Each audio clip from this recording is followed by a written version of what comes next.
Assalamualaikum dan salam sejahtera.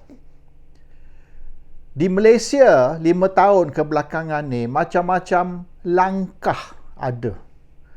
Langkah Port Dickson, langkah Sheraton, langkah Kajang, dan kata ada yang terbaru pula langkah Kangkang sedang dirancang. Dan matlamat mereka atau rancangan mereka ialah untuk menjatuhkan kerajaan Pakatan Harapan Barisan Nasional melalui undi tidak percaya di Parlimen. Macam-macam cerita.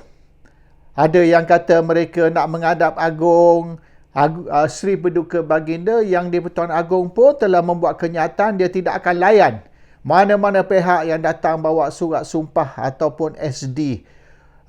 Walaupun 126 ke 127 ke. Dan beberapa raja-raja Melayu juga telah buat kenyataan jangan kacau kerajaan, jangan goncangkan suasana politik. So nampaknya ramai orang percayalah, termasuk Istana Negara, termasuk beberapa raja Melayu, dan Anwar Ibrahim mencabar kalau betul nak jatuhkan dia, buat undi tidak percaya di Parlimen. Yang sebenarnya satu cara je kalau nak jatuhkan Perdana Menteri. Bukan kerajaan, Perdana Menteri. Dan ia bentang usul undi tidak percaya di Parlimen. Dan sekira sekurang-kurang 112 ahli Parlimen mengundi untuk menolak Perdana Menteri Anwar Ibrahim, maka Anwar Ibrahim perlu pergi menghadap Agong dan letak jawatan ataupun bubarkan Parlimen supaya PRU16 boleh diadakan dalam masa sebulan 2. Tak ada cara lain. Nak buat surat sumpah lah, nak buat press conference lah, nak suruh 115 atau 125 orang berdiri depan reporter, buat pengakuan yang mereka sudah hilang yakin, lost confidence dia. Itu semua sandiwara. Itu taktik Anwar. I have the numbers. 16 September. Ini benda yang Anwar buat semenjak tahun 2008 dulu lagi. All this drama dan kononnya 16 September 100% confirm kerajaan jatuh. Last satu pun tak ada yang crossover. So kalau nak jatuhkan Anwar, one way. Kena 112 ahli Parlimen berdiri di Parlimen dan mengatakan yang dia sudah tidak lagi yakin, sudah hilang keyakinan terhadap Anwar, maka Anwar perlu serta-merta pergi menghadap Agong, either letak jawatan supaya Perdana Menteri baru boleh dilantik ataupun bubar Parlimen dan adakan pilihan raya semula. Tapi Agong ada kuasa untuk tolak permohonan untuk bubar Parlimen. Itu dalam perlembagaan mana Agong boleh kata better tak setuju bubar Parlimen, awak letak jawatan cukup, saya akan lantik Perdana Menteri baru, ataupun serah ke Parlimen untuk menentukan dari 222 ahli Parlimen yang mana seorang majoriti iaitu 112 nak sebagai Perdana Menteri baru. So kerja untuk memilih Perdana Menteri ni kerja Parlimen, tugas 222 ahli Parlimen. Mereka lah perlu berlantik Perdana Menteri baru. Sementara Perdana Menteri baru ditunggu dilantik, Anwar boleh continue sebagai caretaker Prime Minister. Sama macam kalau Parlimen dibubar, Perdana Menteri yang sedia ada akan terus sebagai caretaker Prime Minister. Tapi kuasa caretaker Prime Minister tu kuranglah. Banyak yang caretaker Prime Minister tu tak boleh dia buat. Dia tu jaga je, caretaker, jaga. Dia bukan tuan punya rumah, bukan tuan punya gudang. Dia hanya jaga bagi pihak tuan punya yang lain.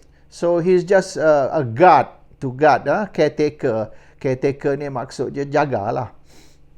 So itu banyak sangat spekulasi, tapi dia orang tak berapa faham lah cara dia, prosedur Perdana Menteri dijatuhkan dan Perdana Menteri baru dilantik dan adakah Perdana Menteri baru dilantik ataupun Parlimen dibubar dan pilihan raya semula diadakan atau PRU yang baru, PRU 16 diadakan.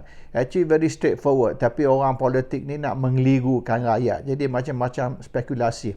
Tapi bagi saya tak setuju usaha untuk jatuhkan Anwar baik melalui undi tak percaya ke, SD ke, panggil press conference ke, macam yang dia orang buat tu. Actually all this SD press conference tu sia-sia je.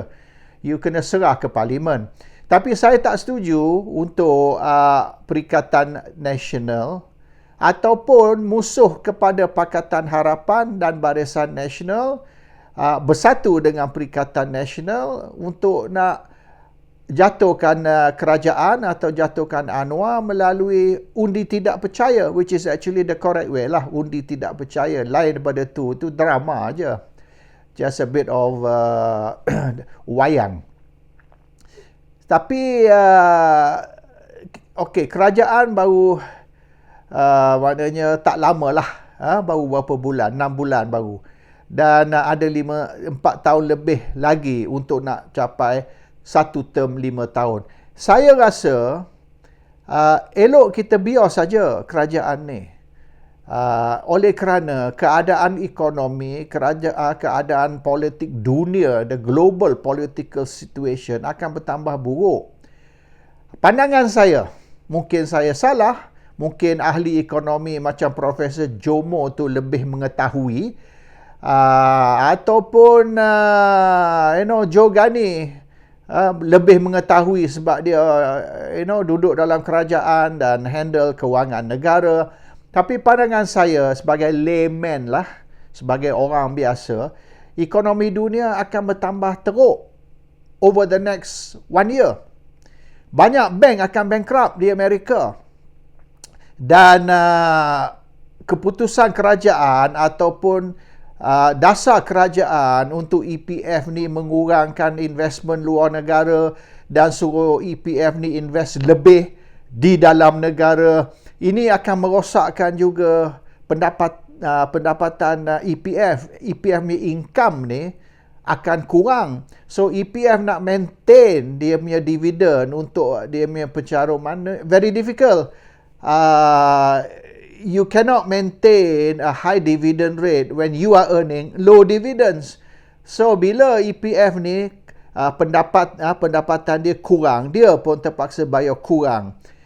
Tabung haji pun banyak invest dalam syarikat-syarikat yang EPF. So makna tabung haji pun akan kurang, EPF akan kurang. Orang akan mula menggelisah dalam setahun 2 ni sebab pendapatan dia merosot. Dan banyak bank merata dunia akan collapse. Silap-silap dalam setahun 2 ni US dollar akan collapse. Dan sekira itu berlaku akan menjadi huru-hara ekonomi dunia. Sekarang dalam setahun 2 ni akan lebih dahsyat daripada ekonomi dunia tahun 1920-an, iaitu 100 tahun dulu satu dunia menghadapi the Great Depression. Dipanggilkan the Great Depression. The Great Depression tu ramai milioner-milioner bunuh diri dan semasa itulah bila kita tengok movie tentang Bonnie and Clyde, Al Capone dan gangster-gangster tahun 20-an. Di zaman tu lah, maknanya di zaman tu huru-hara, rakyat tak selamat, ekonomi, dan di Amerika sendiri orang yang tidur tepi jalan, yang sudah tidak ada rumah, ramai. Jadi if we are not careful, dan nampaknya apa kita try buat pun susah kita nak mengelak nak elak dari perkara ni berlaku. We might go through a Great Depression sekali lagi 100 tahun selepas Great Depression tahun 1920, di mana akhirnya tercetus Perang Dunia Kedua, di mana 60 juta orang terbunuh di dalam peperangan tersebut. So this Russia dengan Ukraine punya cerita ni is very, boleh dikatakan very dicey. Dan Russia tidak akan undur, Russia tidak akan bertolak ansur, NATO pun tidak akan bertolak ansur. So sekarang ni akan berlaku peperangan di antara Western Bloc dan Eastern Bloc. Dan Eastern Bloc ni akan termasuk negara macam China, Russia, dan banyak negara-negara Timur Tengah pun dah mula realign. Dulu semua pro-Amerika ataupun ataupun anti-Amerika. Di antara pro-Amerika, anti-Amerika, dua golongan. Sekarang ni they're forming a third block. Dia orang tak lagi nak cerita pasal pro-Amerika ke anti-Amerika. Dia nak cerita realignment kepada negara macam China dengan Russia. So we are going to see the world divided now into three. And the new block blok yang terbaru, iaitu Russia, China, even Arab Saudi dan beberapa negara-negara di Timur Tengah macam Kuwait, Abu Dhabi dan sebagainya. They realize that masa depan Barat ni, Eropah dan Amerika, boleh dianggap sebagai dangerous.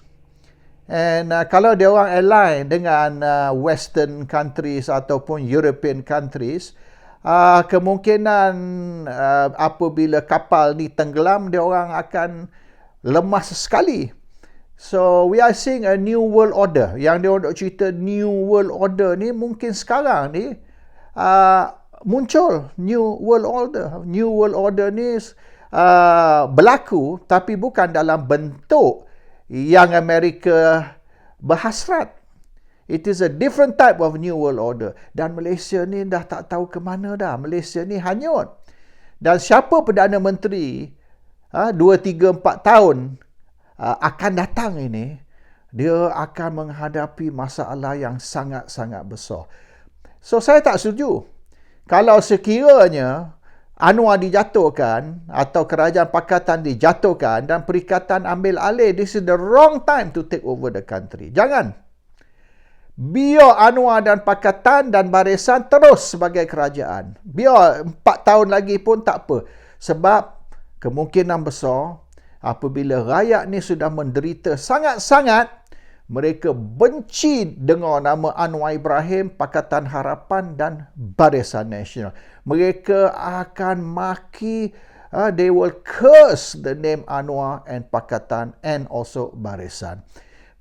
Bila sampai ke tahap tu, tak payah cakap banyak.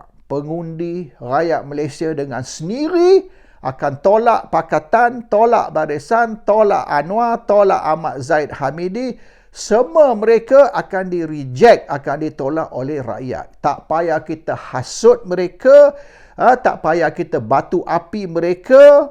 Mereka sendiri kerana serik dan sudah tidak tahan akan reject kerajaan yang ada, pemimpin-pemimpin yang ada.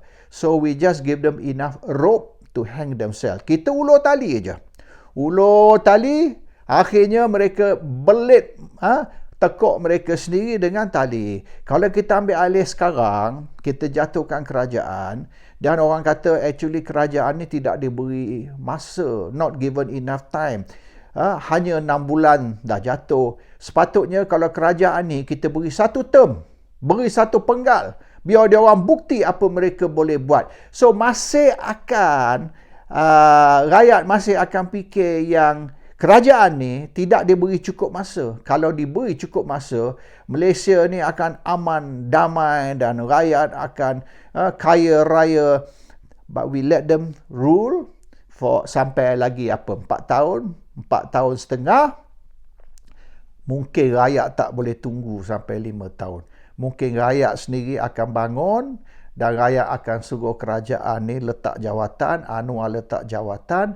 Kerana rakyat menghadapi kesusahan, dan kesusahan ni macam mana sekali Pakatan cuba nak mengatasi, it is a global issue. Dia macam COVID. Bila COVID berlaku seluruh dunia ni, buat apa sekalipun kat Malaysia, orang Malaysia pun akan kena COVID, orang Malaysia pun akan mati. You tak boleh nak escape, you tak boleh nak selamat. So this is going to be a new global phenomena. Is going to be a new world order, dan Malaysia ni hanya setitik dalam lautan. And as a drop in the ocean, maknanya Malaysia ni akan ikut apa yang berlaku di dunia. Kalau baik, baik. Kalau tak baik, tak baik. Assalamualaikum. Salam sejahtera.